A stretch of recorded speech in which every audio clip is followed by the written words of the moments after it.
Si la vie est apparue il y a environ 1 milliard d'années, il faudra attendre 400 000 ans pour observer le prodige que furent les premières cellules nerveuses.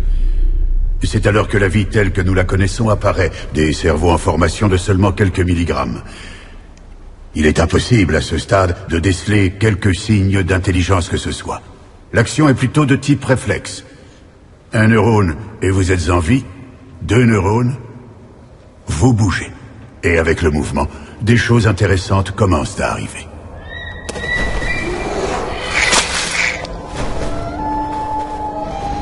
La vie animale sur Terre remonte à plusieurs millions d'années.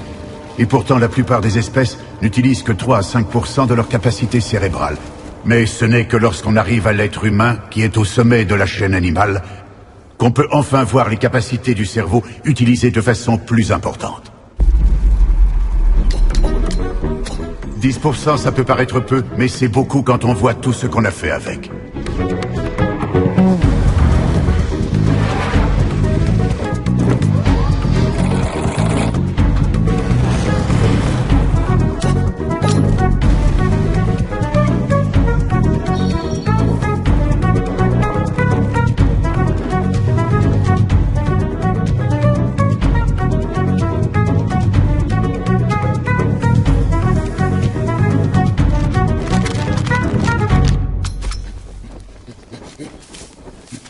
Parlons maintenant d'un cas particulier.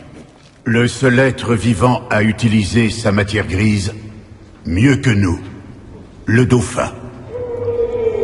On estime que ce formidable animal utilise près de 20% de ce que son cerveau a comme potentiel. Ce pourcentage le dote, entre autres, d'un système d'écholocation considéré comme plus performant que n'importe quel sonar inventé par l'homme. Mais le dauphin n'a pas inventé le sonar, il l'a acquis naturellement. Et de là découle le point le plus crucial de la réflexion philosophique que nous avons aujourd'hui.